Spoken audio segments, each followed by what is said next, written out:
नमस्कार, स्वागत है आप सभी का मिड वीक सेशन की। आज हो रही है शुरुआत और देख लेते हैं पावर ब्रेकफास्ट में कैसे संकेत अंतर्राष्ट्रीय बाजारों से मिलते दिखाई दे रहे हैं। गुड मॉर्निंग, आपके साथ मैं हूं नेहा आनंद। तो चलिए गिफ्ट निफ्टी से शुरुआत हम करते हैं। यहाँ पर 30 अंकों की स्ट्रेंथ दिखाई दे रही है, 19,800 के पार फिलहाल है ये। डाउ फ्यूचर्स की बात करें, फ्लैट टू पॉजिटिव, 8 अंकों की स्ट्रेंथ वहां दिख रही है। नैस्डैक फ्यूचर्स थोड़ा डगमगाया है, 18 अंकों की हल्की सी नरमी वहां दिखाई दे रही है। लेकिन एशियन मार्केट्स पर नजर डाली, दमदार शुरुआत जापानीज मार्केट निके में दिखी है, 360 अंकों की स्ट्रेंथ वहां पर दिखाई दे रही है। और बाकी जितने मार्केट्स यहाँ पर धीरे धीरे करके खुल रहे हैं, 1/3 से 1% तक की स्ट्रेंथ दिखाई दे रही है। भारी उठापटक तो कमोडिटी स्पेस में दिखाई दे रही है, जहां एक दिन ऊपर एक दिन नीचे। कच्चा तेल 2 दिनों की सुस्ती के बाद आज पॉजिटिव टेरिटरी में दिखाई दिया, $80 के पास।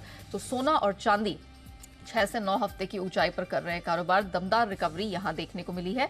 बेस मेटल्स हालांकि है पस्त। तो क्या हुआ है इंटरनेशनल मार्केट में, इक्विटी और कमोडिटी स्पेस का क्या है हाल, पूरी डिटेल लेकर मेरे सहयोगी दीपांशु इस वक्त हमारे साथ जुड़ चुके हैं। दीप, मॉर्निंग।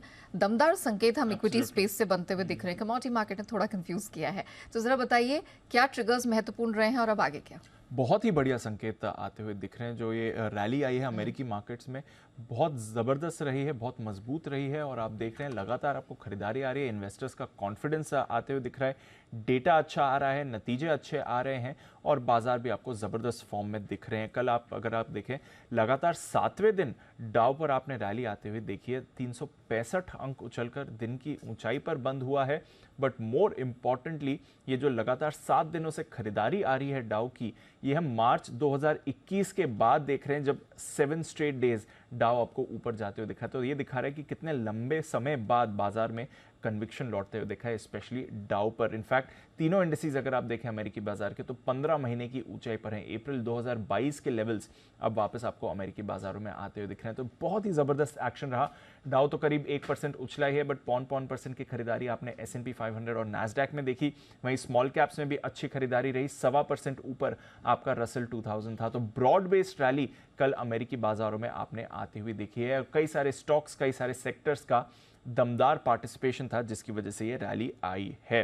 सबसे पहले तो नतीजों की ही बात कर लेते हैं। हमने देखा पिछले हफ्ते भी जो बैंक्स के नंबर्स थे वो काफ़ी मजबूत थे। कल भी जो 2 बड़े बैंक्स के नंबर्स आए वो बहुत ही बढ़िया आते हुए दिखे। मॉर्गन स्टैनली के नंबर्स आए हैं, बड़ा बैंक है, रेवेन्यू ग्रोथ इनकी शानदार रही है। 6.5% का उछाल आपने मॉर्गन स्टैनली के शेयर में कल देखा है। बैंक ऑफ अमेरिका, यहां पर भी बढ़िया नतीजे आते हुए देखे थे, 4.5% ये शेयर भी उछला है। और इसकी वजह से बाकी बैंक शेयर्स में भी खरीदारी थी, स्पेशली जो छोटे मझोले बैंक्स हैं, रीजनल बैंक्स हैं, वहां पर कल जबरदस्त एक्शन आपको आते हुए दिखा। और यही याद होगा 3-4 महीने पहले जब मार्च में बैंकिंग संकट चल रहा था, तो इन्हीं बैंक्स पर सबसे बड़ी गिरावट आई थी। और अब इन्हीं बैंक्स में आप बहुत ही अच्छी खरीदारी देख रहे हैं। तो बैंकिंग सेक्टर की तरफ से तो बहुत ही मजबूत प्रदर्शन रहा है, जहां तक अमेरिकी बाजारों का सवाल है। इसके अलावा आईटी लगातार एक्शन में है ही। 4% कल माइक्रोसॉफ्ट का शेयर उछला है। रिकॉर्ड ऊंचाई पर आपने माइक्रोसॉफ्ट को आते हुए दिखा है। जो इनका आर्टिफिशियल इंटेलिजेंस प्लेटफॉर्म है, वहां पर इन्होंने यूजर्स के लिए प्राइसिंग स्ट्रैटेजी कल रिवील करी है। $30 पर यूजर चार्ज किया जाएगा बिजनेसेस के लिए इनके एआई प्लेटफॉर्म को यूज करने के लिए। वहां से बाजार काफी खुश हुआ और 4% की तेजी आपने माइक्रोसॉफ्ट में आते हुए देखी है। इसके अलावा अगर आप देखें तो कुछ डेटा ऐसा भी था जिससे बाजार वैसे खुश नहीं हुआ, क्योंकि डेटा कमजोर था, बट आगे रेट हाइक को लेकर थोड़ा यहां से कॉन्फिडेंस बनता है। वो है आपका जून महीने की रिटेल बिक्री का आंकड़ा। अब यहां पर अगर आप कल देखें तो हमने देखा 0.2% की ग्रोथ आती हुई देखी। बाजार का अनुमान था 0.5% की ग्रोथ का, तो अनुमान से तो काफी कम ये आंकड़ा आया है। बट इससे बाजार में कॉन्फिडेंस फिर से लौट रहा है, या एटलीस्ट होप फिर से आ रही है कि जो पॉलिसी हाइक होने वाली है अगले हफ्ते, सब एक्सपेक्ट कर रहे हैं कि फेड से 1/4% की हाइक होगी, बट ये आखिरी बढ़ोतरी होगी, ऐसा अनुमान अब बाजार लगा के चल रहा है। इसके बाद फेड को रेट हाइक करने की जरूरत नहीं पड़नी चाहिए। तो इस डेटा से ये होप वापस आपको आती हुई दिखी है। आज भी कुछ इंपॉर्टेंट डेटा आने वाला है, और वो है उनके हाउसिंग सेक्टर का डेटा। काफी इंपॉर्टेंट रहता है सेंटिमेंट का एक व्यू लेने के लिए। तो वहां से भी देखते हैं किस तरह का एक्शन आता है। बट बाजार इच्छुक हो रहा है कि आखिरी रेट हाइक अब आपकी आने वाली है और इसके बाद जरूरत नहीं पड़ेगी। इसके अलावा आज भी कुछ और इंपॉर्टेंट नतीजे आने वाले हैं। गोल्डमैन सैक्स बैंकिंग सेक्टर से इसके नंबर्स आएंगे।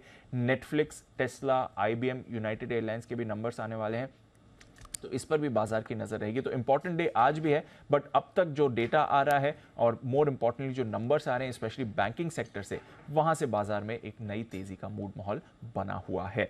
यूरोप की बात करें तो 0.5% की तेजी यहां पर भी आपको आती दिखी।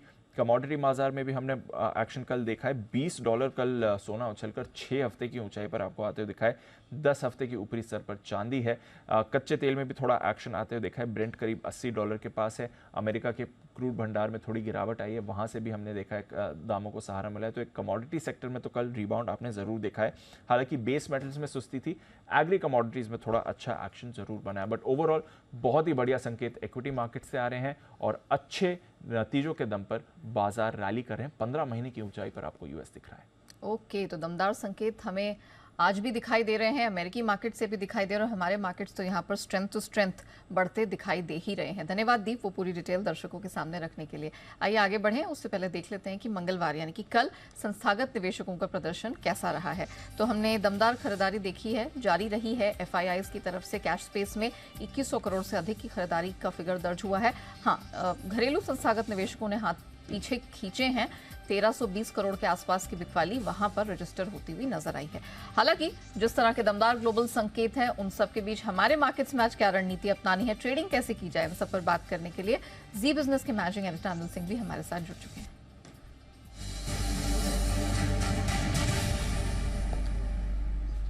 सर मॉर्निंग, अच्छी खासी स्ट्रेंथ वाला सेशन दिखा, थोड़ा लेटर हाफ में थोड़ा डगमगाया, लेकिन बॉटम लाइन यही है कि मोमेंटम हमने मजबूती का और रिकॉर्ड तेजी का देखा है।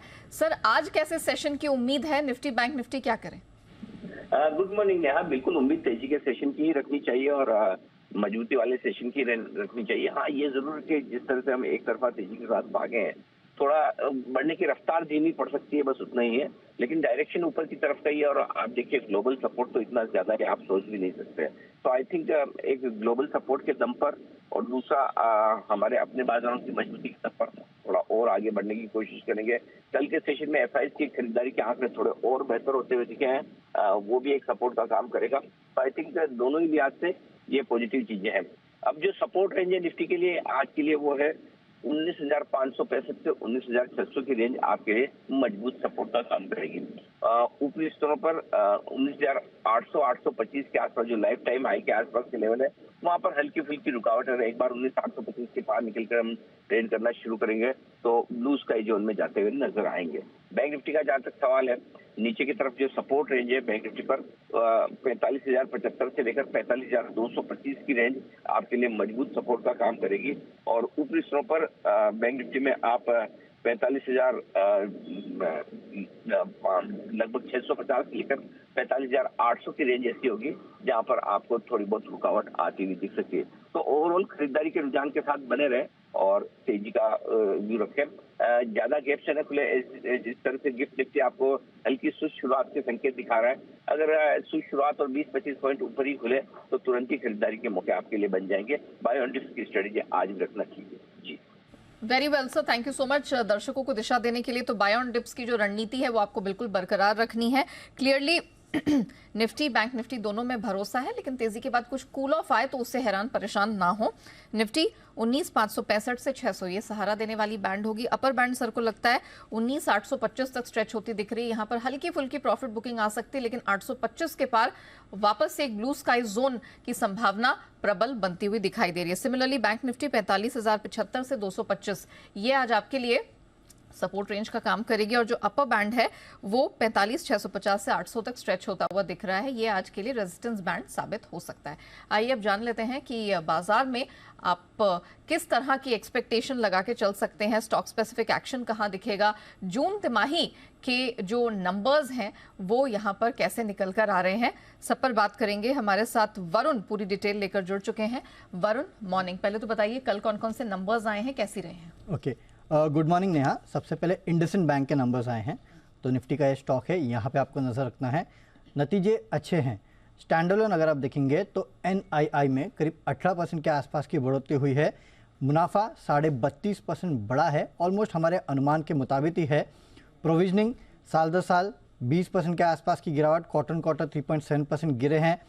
ROE ROA में बढ़त हुई है, वही ग्रॉस एनपीएस नेट एनपीएस कम हुए हैं, जबकि फ्लैट या थोड़ी बढ़ोतरी का अनुमान था 1.94% पे आए हैं, 2% का अनुमान था। और नेट एनपीएस 0.58 पे आए हैं, 0.6 का अनुमान था। नेट इंटरेस्ट मार्जिन इस बैंक के बड़े हैं, 4.28 से बढ़ के 4.29। मार्जिनल बढ़त है, लेकिन बढ़त है, ये एक अच्छी बात है। इसके लिए कह रहा हूँ कि अच्छे नतीजे, कुछ भी खराब नहीं है नतीजों में। ICICI लोम्बार्ड अनुमान से कमज़ोर नतीजे हैं। नेट प्रीमियम अर्न जो है उसमें 12% की बढ़ोतरी है। मुनाफा 390 करोड़ पे आया है, 475 करोड़ का अनुमान था। क्लेम रेशियो बढ़ के आया है, जबकि अनुमान लगाया जा रहा था कि क्लेम रेशियो घटेगा, 72.1 से बढ़ के 74.1 पे आया है। एक्सपेंस रेशियो कम आया है। तो हेल्थ सेक्टर जो है, या हेल्थ वर्टिकल जो है, रिटेल हेल्थ वर्टिकल, वहाँ 25.5% की बढ़ोतरी हुई है। L&T टेक नतीजे कमज़ोर है, लेकिन कमेंट्री अच्छी है।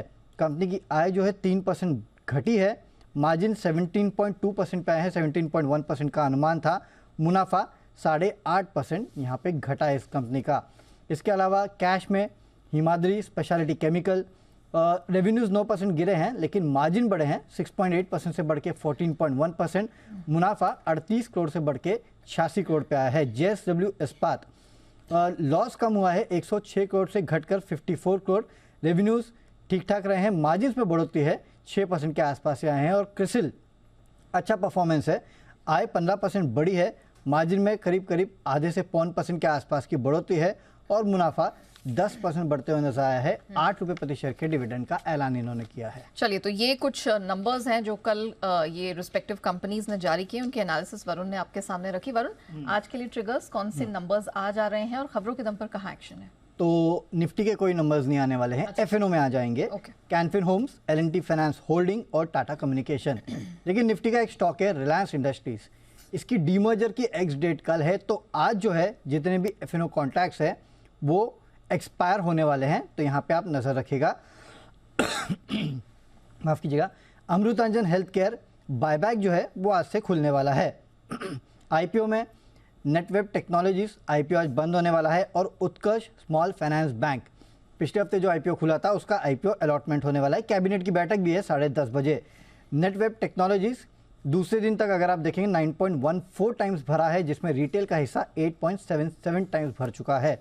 खबरों के दम पे छोटे मजोर स्टॉक्स यानी कि स्मॉल कैप इंडेक्स पर नजर रखेगा, क्योंकि आपको याद होगा कुछ दिनों पहले अनिल सर ने एक शो भी किया था जिसपे ESM फ्रेमवर्क जो है उसके ऊपर काफ़ी सारी चर्चा की गई थी और कहा गया था कि इसको बदलना चाहिए।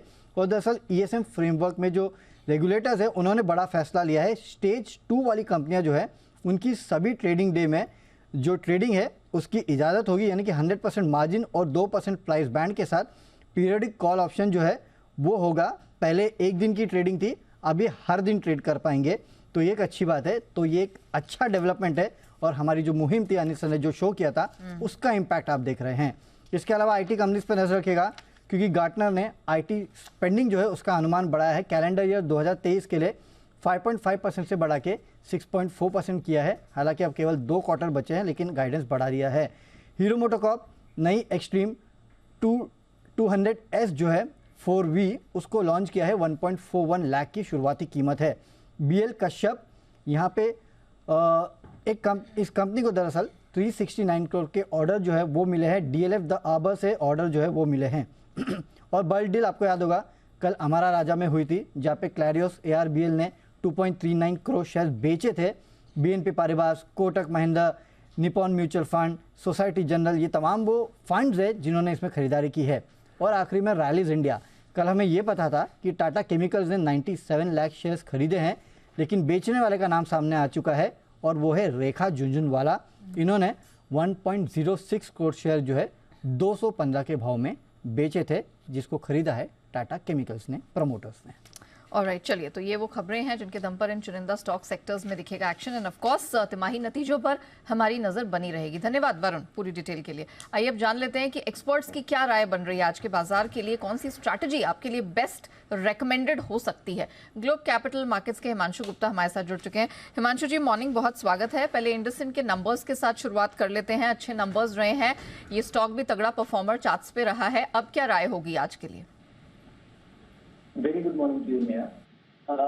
देखिए, स्टॉक आउट परफॉर्मर रहा है, आपने बिल्कुल कहा, जैसा कहा। और स्टॉक इंपॉर्टेंस एक रेजिस्टेंस के आसपास है। शॉर्ट टर्म में कंसोलिडेशन देखने को मिल रहा था स्टॉक में। 1400 रुपए से लेकर 1360, 1370 इस बैंड में पिछले 2 दिनों में हमने कंसोलिडेशन देखा।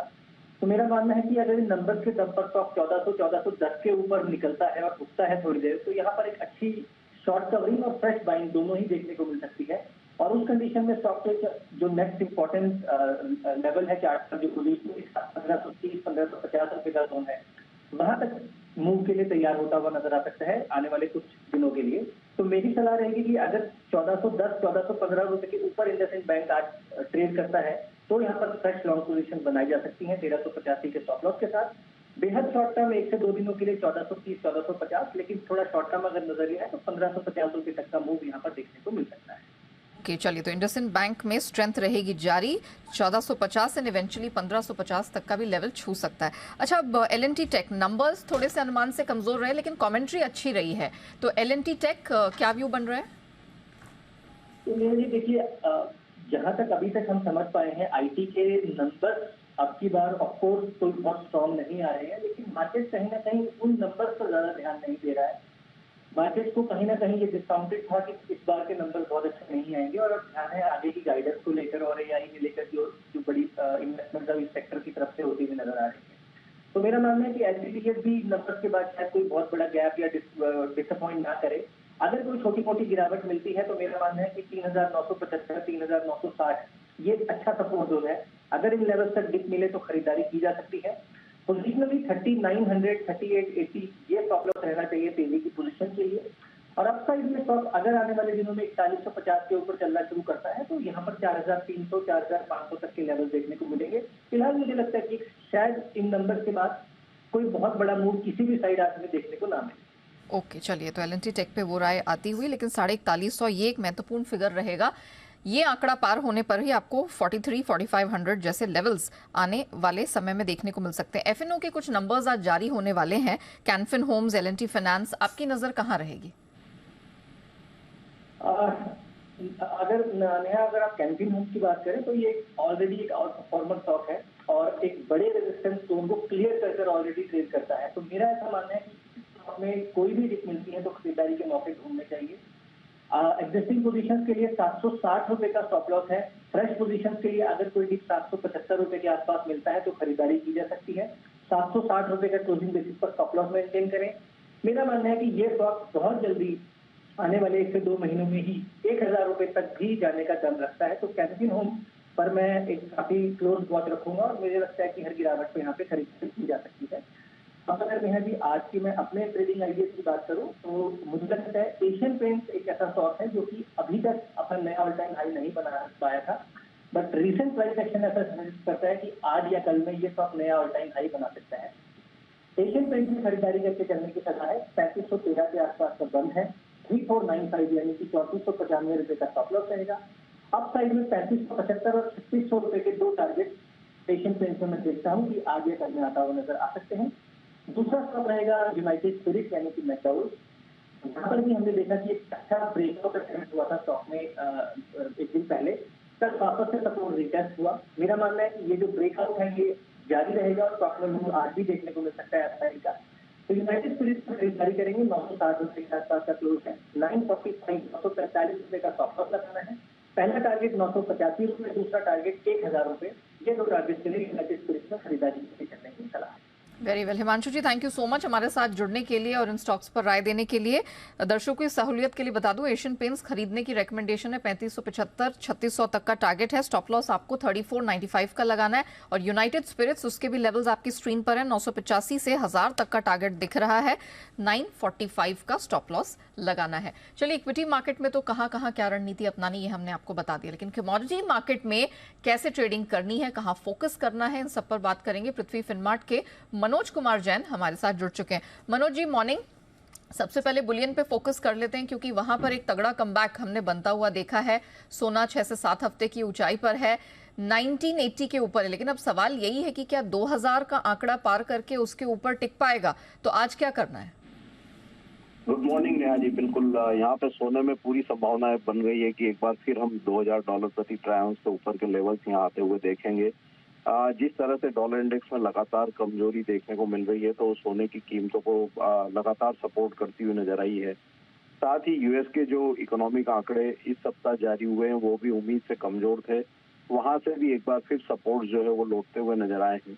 हमारा मानना है कि सोने में जो पॉजिटिव ट्रेंड है वो आगे भी जारी रहेगा और यहाँ डिप्स में बाई की सलाह रहेगी। अगर कोई रणनीति बनानी है तो यहाँ पे थोड़ा अगर डिप आता है 59,600 के आसपास तो फिर एक बार यहाँ लॉन्ग की सलाह रहेगी। 59,350 का एक स्टॉप लॉस रखें। लक्ष्य रहेगा 60,100 का। इंटरनेशनल मार्केट में $2,000 प्रति ट्राई आउंस के लेवल्स पार होने की आज यहाँ पूरी संभावनाएं बनती हुई नजर आ रही है। तो यहाँ डिप्स में बाय करके ही चलें, ऊपर में 60,100 तक के स्तर देखने को मिल सकते हैं। ओके, और सिल्वर जो कि ऑलमोस्ट 10 हफ्ते की ऊंचाई पर है, इसमें भी खरीद बनेगी? बिल्कुल, यहाँ चांदी में भी मोमेंटम पॉजिटिव बना हुआ है और वो गोल्ड को फॉलो करती हुई नजर आ रही है। हमने $25 के ऊपर इंटरनेशनल मार्केट में और 76,000 के ऊपर भारतीय बाजारों में ट्रेड होते हुए देखा है। तो यहाँ भी डिप्स में बाई की सलाह रहेगी। 75,700 के स्तर मिले तो लॉन्ग करके चलना चाहिए। 75,200 के स्टॉप लॉस से 77,000 तक के लक्ष्य यहाँ भी देखने को मिल सकते हैं। ओके, एक बार टारगेट रिपीट करेंगे मनोज जी? सिल्वर में 77,000 के लक्ष्य के लिए यहाँ पे बाय करके चलना चाहिए। धन्यवाद मनोज जी।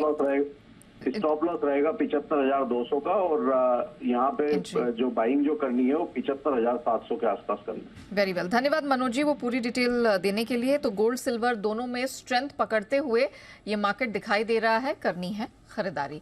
आइए अब बात करते हैं FIR यानी FI इन्वेस्टमेंट रिपोर्ट्स की।